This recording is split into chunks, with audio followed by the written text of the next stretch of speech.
Hello, I'm Dr. Scott Wadier. And I'm Tommy Welling, and you're listening to the Fasting for Life podcast. This podcast is about using fasting as a tool to regain your health, achieve ultimate wellness, and live the life you truly deserve. Each episode is a short conversation on a single topic with immediate actionable steps. We cover everything from fat loss and health and wellness to the science of lifestyle design. We started Fasting for Life because of how fasting has transformed our lives, and we hope to share the tools that we have learned along the way.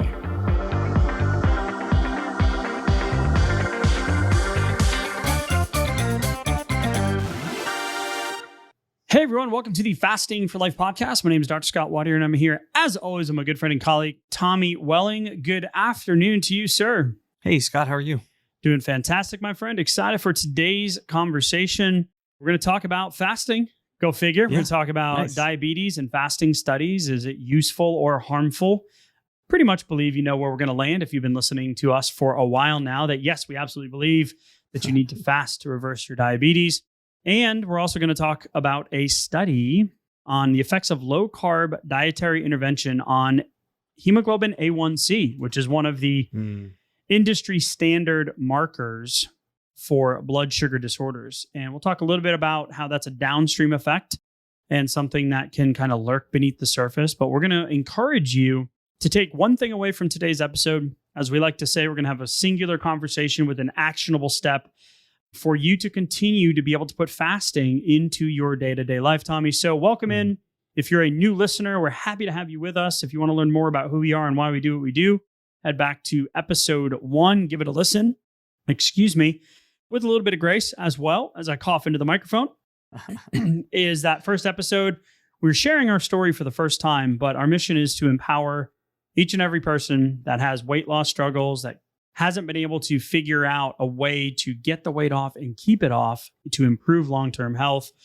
Fasting gave us our lives back, and we want to share our story and our journey with you along the way. If you're an OG, appreciate you listening in.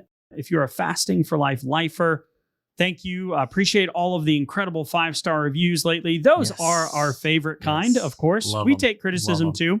Probably my bad jokes and the coughing into the microphone, but I think we can move forward, right? So we're excited to have. Hold on. Let me give a shout out for a 5-star review that I just saw come through. Ooh, pivot. All right, I like it. Amba says, so thankful. I was completely new to fasting and so thankful I found this podcast. I'm now on day number 12 of fasting. Congrats. Yes. 16-8. I will continue to push to hit a 24 as my goal. Then I want to do 1 meal a day. Oh, man. And I can't tell you how much better I feel. And I am just so pumped. Yay, accountability. And I'm so excited to see where this goes. That's awesome, Amba. Congrats, and keep pushing. Keep leaning into doing more of what's working for you right now. Yeah, and that's actually perfect timing, as we had just released the new blueprint to fasting for fat loss. Oh, yes. And it's a resource that's going to accelerate and give you some examples on how to ramp up into getting to that OMAD. So it's a perfect, I didn't know you were going to do that, Tommy. That's perfect. Cool. So if you haven't gotten the new blueprint, head to the show notes, click the link. It'll ask you to put in your name, your email. Don't worry, we're not going to spam you. We're going to zoom it across the interwebs. Yeah. It'll end up in your inbox. It'll be a resource, a PDF that you will be able to have and work through in being able to put fasting into, and turn fasting from a diet into a lifestyle. Because so many of us do come to fasting to lose weight and get healthy. So with that, let's talk about some of the research that came out this past year in 2022. One from the beginning of the year in January, and then one from later in the year in October. And the cool thing is that fasting, it's been around since the dawn of time, right? The fasting cure in 1911, things, we used to go with periods without food forever. And it used to be called like winter. Right. And now it's called you're starving yourself. Why aren't you eating every 3 hours? But you can go back and, look how the perspective changes. Right. It's in so many religious practices. One of the ones that's studied often is Ramadan.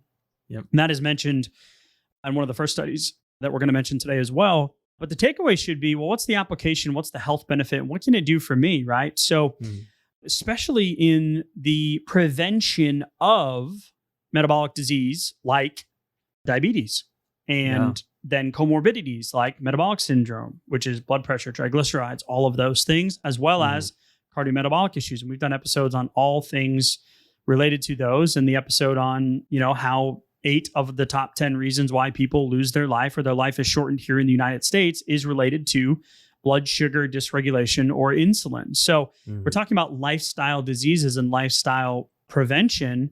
But the problem is that the system we have is very symptom based. So we're going to talk about the A1C today and how it is a industry standard test.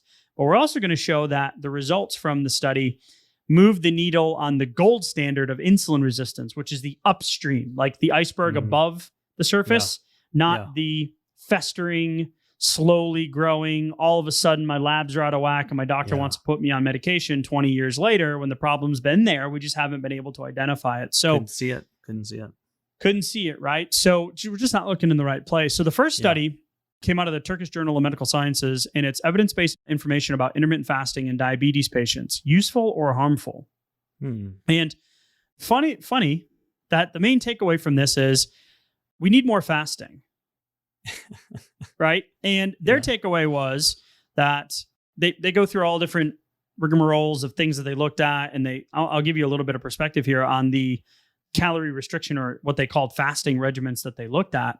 But the reality was that, hey, we need more research, right? And if you've been anyone that struggled with blood sugar and you go to the American Diabetes Association or any of the associations across the world, you will see that dietary change is one, but then when you get to a certain point, there's medication management. And the reality is that the medication isn't going to reverse the disease process. It's going to slowly manage it. But most times those things continue to increase over time, just like my dad's story, more medications, more insulin, different types of insulin, administering it multiple times throughout the day as a type 2 diabetic, not type 1. We're talking type 2 here. So it's like, okay, well, we know we're not metabolically healthy. Only 12% of the population is. Some studies show as low as 8. We know that only 5% of people lose the weight and keep it off, all right, and maintain a healthy. We know the numbers are increasing in all of those disease processes that we mentioned. It's like, all right, hey, this study's great. Let's look at fasting and whether or not it can reverse diabetes. Well, we know that fasting can improve 10 times over insulin and blood sugar and blood pressure and cholesterol numbers and all of those studies that we've talked about over the last few years, and the ones that there's more now coming out than ever before, which is super exciting. But this one was kind of lackluster in their definition on page 4 of the study of like their types of fasting that they studied. And their takeaway was, well, we need more research. I'm like, yeah, but what you looked at really wasn't fasting when it comes to fast. Skipping a meal is not fasting. Yeah. Skipping a meal is, oh, my flight was late and I didn't have time to stop at the airport kiosk to get a sandwich. Yeah. But don't worry, I made up for it later. Yeah, right. When I landed, went to the Brazilian steakhouse. Full. Right. Or I grabbed some additional snacks, And like, I think the perspective that was helpful for me towards the beginning of my fasting journey that I wish I had a little bit sooner was just the fact that, these are both blood sugar related issues and blood sugar related studies. And what I think is really important to remember is the fact that the difference between non-diabetic and non-pre-diabetic and diabetic, as far as the A1C goes, is less than 1% on the numbers that we typically use, right? Like going from 5.7 to 6.4 or above 6.5. So I think it's just important to remember that even if I have, let's say, only quote unquote 20 pounds that I need to lose, on average, my blood sugar is higher than it should be. It's higher than my body can really handle at that moment, because it keeps trying to push out a little more and a little more insulin to get the blood sugar lower. But the thing is that doesn't allow it to tap into fat stores that I actually have. So on average, I'm accumulating over time, So it doesn't matter if I don't have diabetes or I don't feel like I'm on the path to diabetes. All of this stuff is still relevant, even if I just have a few pounds to lose, right? Yeah. So you just mentioned something that they mentioned in the first study, and they identify it in the animal studies as the metabolic switch, right? Mm-hmm. So it's the activation of many pathways that occur when you fast or you delay food, right? And you allow insulin to come down. So they look at it, they say that it's thought that these mechanisms of action are also valid in humans. And we do have some studies that show that due to low blood glucose levels during fasting periods, less insulin secretion occurs compared to other times, right? So we want, no food's coming in. Our body's going to flip that switch. And that's why we're going to be able to see the effects that we will on insulin and markers like A1C. So the thing with the first study is looking at their fasting windows, and then the A1C study actually gives us some hope. But the fasting regimens that they looked at were, fasting 14 to 18 hours, right? Mm-hmm. So that's more intermittent fasting, and it's really just skipping breakfast, Sure. right? So deliberately, intentionally, consistently, delaying, right? not denying, right? Consistently, yeah. And then there was a 16-hour fast, again, falling into the same thing with 2 meals, like a 2-MAD scenario. So I'll give it mild fasting. And then a 1 day a week fast. So 1 day a week, you water only fast for 1 day. And then the rest of the week is normal consumption. So that's not really fasting. Yeah. That's, I don't know, you could be sick for a day and not eat, right? So then you've got Ramadan fasting, which is typically be 11 to 18 hours, right? So 18 hours, you're getting into that, autophagy starting to turn on, insulin starting to come down, but you're right on the cusp. And then the IER regimens, they did alternate day fasting, right? So you can eat whatever you want ad libitum on the feasting days. And then on fasting days, you can actually have up to 25%, 500 or 600 calories. So there's some good fasting there. Lots of slippage. We did a whole episode on ADF, multiple episodes. Yeah. That there's a lot of room for error with ADF, and that's why they have a modified ADF as well, but beneficial. Then the 5-2 diet, which is twice a week, you have fasting days. They don't have to be consecutive or fast cycling, like stacking those fasts to get the greatest metabolic benefit and insulin decrease.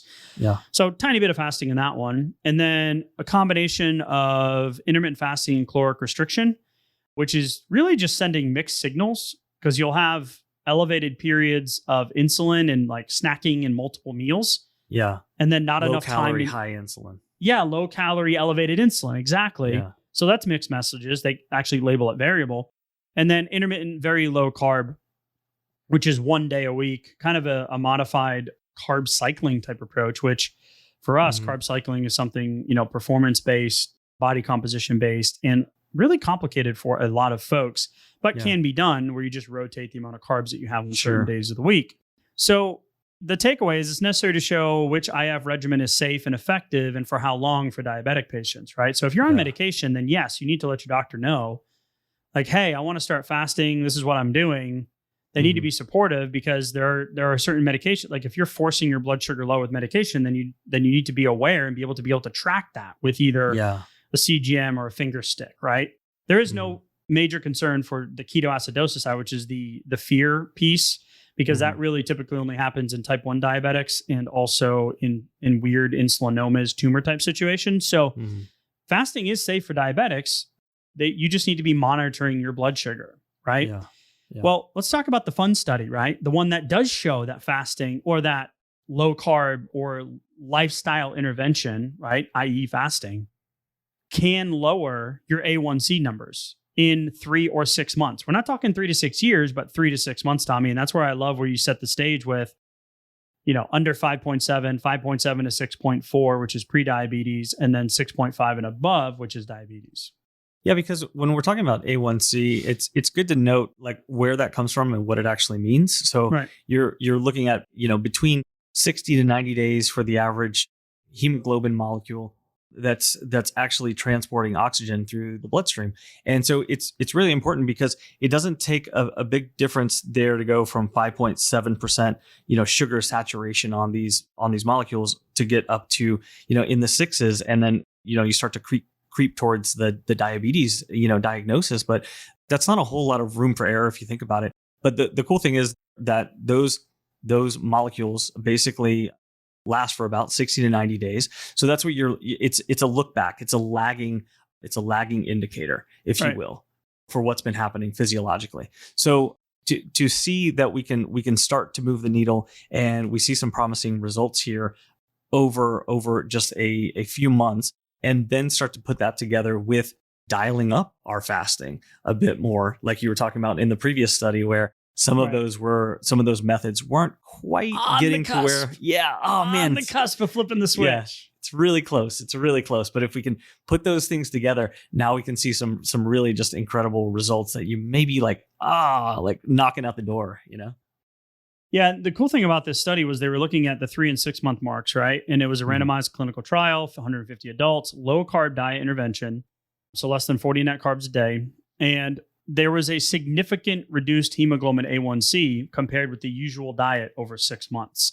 Nice. So a direct finding, Tommy, you did the math, right? So if you want to share that, of what that delta is and then what that changes and how close it can be from getting you from one category to the next in just 6 months. Yeah. So it was basically going over the 6 months, you reached about a 0.23% reduction in the A1C. So taking it from on average about a 6.17 down to a 5.94.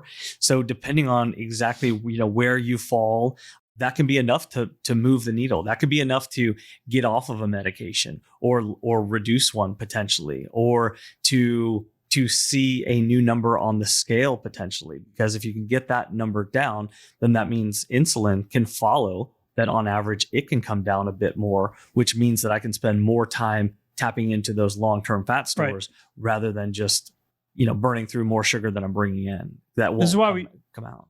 Yeah, 100%. This is why we focus on like knowing your numbers, right? So the cool thing about this study and the importance of it that they were really pushing into was that low carb diets decrease A1C among patients with type 2, at least as much as low fat diets. We just did an episode on low fat versus low carb, right? Yeah. Which is really interesting. However, we do say so ourselves. However, evidence on the effects of low carb diets on A1C, because low carb is so popular, like, is it beneficial? Is it going to be the long-term solution for you, right? Yeah. Is that the solution, right? Well, some of the studies show that long-term low carb restriction in diabetics at the 2-year mark isn't as beneficial.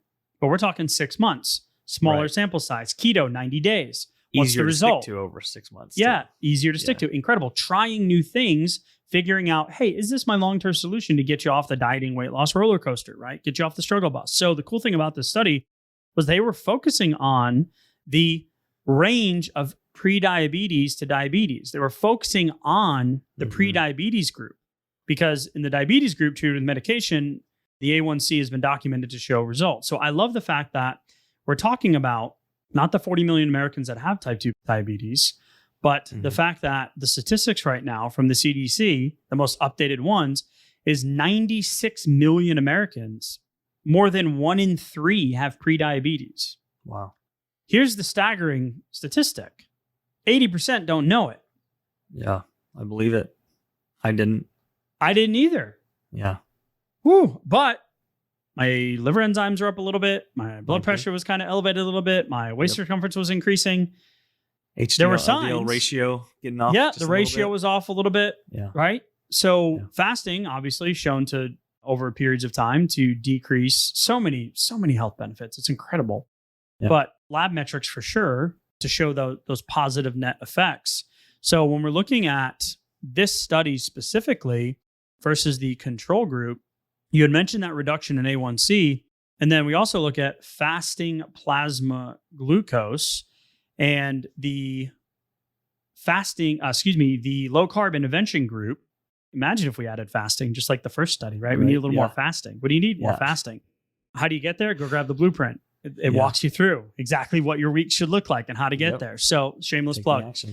It's a free resource. Here you go. Yeah. You got it. So we just realized that there was a gap that needed to be filled, and we're really excited with the feedback so far as well. Yes. So fasting plasma glucose at the baseline 3-month and 6-month mark steadily decreased, right? So just shy of 110 to just over 105 to just shy of 100, right? Wow, so there you go.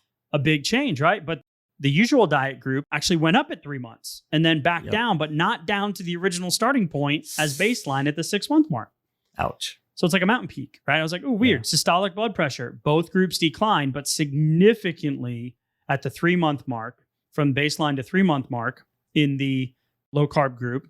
And then total cholesterol decreased both, but at the 6-month mark, it veered away from the usual diet group as well. And then the weight stayed almost identical, right, Tommy? The number on this one's pretty cool. Almost identical at the baseline group, at the usual diet group from baseline to 3-month to 6-month. But there was a huge drop from, and this can happen with carbohydrates and the water that, 1 gram of carbs, 3 grams of water, the whoosh effect. Yeah. From baseline to 3 months, or from starting point to 3 months. But there was also a pretty big decrease from 3 months to 6 months, which resulted in, what was the total number? Yeah, it was around 13 pounds. Right. Different between those groups, which, so that's a great place to be. If you go like, okay, 3 months or 6 months from now, I could be, 13 pounds down from where I am. Like Like that's really cool. If I could hang my hat on that, if I could rely on that, what would be nice is if I didn't have to wait 6 months to take off 13 pounds. That would be even more motivating, right? Like, you don't want it all to just vanish overnight.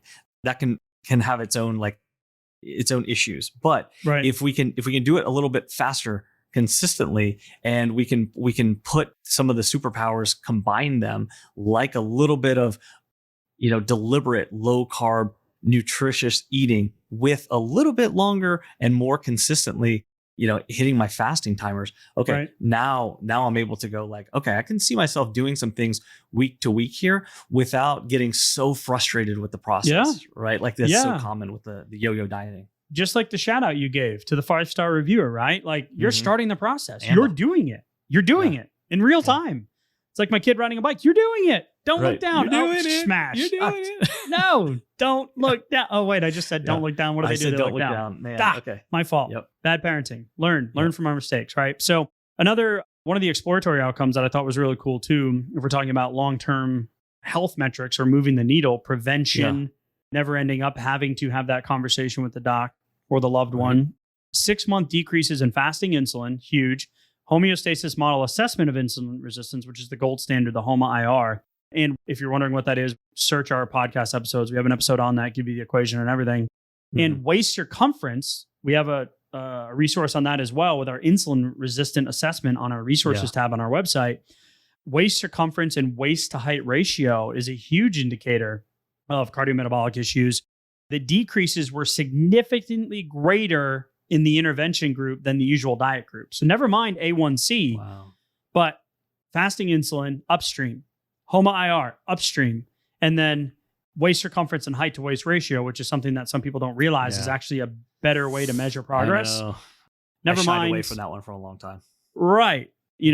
Minimal changes in blood pressure, HDL, LDL. There were decreases and some variability in those, but this didn't include fasting, right? The fasting studies clearly show that those things will change and come down. So if you're looking at low carb and you've done it before, maybe it's time to look at it in a different light.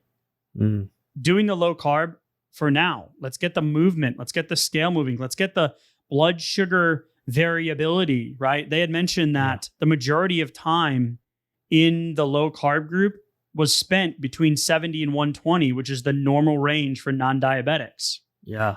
We want less volatile swings in our blood sugar because that's where we get out of whack and adipose storage and insulin can't get down or it's elevated for too long and cravings and mood swings and fatigue and insert the laundry list of stuff we feel on a daily basis when it's like, man, I just want to feel better, but you just get stuck. So really cool study.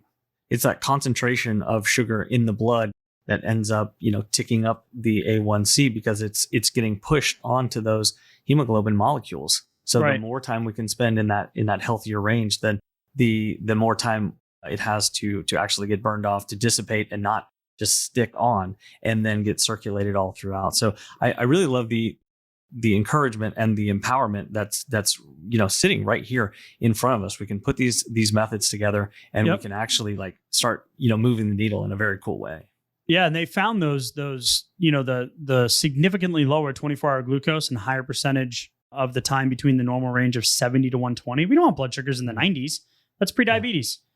We want blood sugars in the 70s and 80s and feeling good, right? You've got a buffer. Okay? Just like the intervention group had that decrease, bringing them down through the prediabetes range, nearing in on that non-diabetic range, right? Which is what we want. The CGM is more of an advanced tool, right? It's something that you would use, blood sugar that we had mentioned with the first study, how diabetics need to look at their numbers and know what their numbers are, right? So just a really cool contrast of, we need a little bit more fasting, but hey, look what we can do with a dietary intervention. And then imagine if we combine the two together. So Tommy, if the folks are looking for a takeaway from today, and I didn't realize the shout out was going to happen, but go grab the blueprint, go download it. Look at the sample weeks and we show you how to ramp up and the tips and tricks and the things. And there's some perspective in there as well on what a successful fasting lifestyle should look like. And we're just super excited to deliver that resource to you. It's free resource. Go grab it. Tommy, final thoughts as we wrap up today's episode. I'm going to encourage you all to go to the show notes, click the link, and just, you can do it. You can do it. You just got to start somewhere. Yeah, you got to start somewhere, and it doesn't start working until you take the action. So information is good, but we got to apply the information. Yeah, just don't download it and keep it in your spam folder. And don't just hear the message and go, that's a bunch of good stuff, and then turn it off, out of sight, out of mind, right? So go take your first action today. Go hit start on your fasting timer if it's not already set, or if it is already set, good for you. Pat yourself on the back. And then think about your next nutrition opportunity. What are you going to break your fast with? Is it something that's serving your long-term goals? Or is it something more on the, I've been looking forward to it, fear of missing out, craving kind of side? Take a look, have a minute of perspective, and make a decision that feels good for you and your long-term goals, and then keep doing what's working. That's awesome. Head to the show notes, click the link, go get that blueprint. We're excited for you. I know we can be a little cheeky with it sometimes, right? But we like to have fun along the way. We need to have fun in this process. Yes. So we can break that cycle of that dieting, just that dieting mindset. We want to get off the struggle bus. We want you to get on to the fasting for life blueprint. That's what we want. We want you guys to be able to take this. The rocket. Oh, I like that. Launch it, right? The rocket ship. Fasting is so powerful. We're encouraging you to take that first step or get back on track today too. Tommy, as always, thank you for the conversation. And we'll talk soon. Thank you. Bye. So, you've heard today's episode, and you may be wondering, where do I start? Head on over to thefastingforlife.com and sign up for our newsletter, where you'll receive fasting tips and strategies to maximize results and fit fasting into your day-to-day life. While you're there, download your free Fast Start guide to get started today. Don't forget to subscribe on iTunes, Spotify, or wherever you get your podcasts. Make sure to leave us a 5-star review, and we'll be back next week with another episode of Fasting for Life.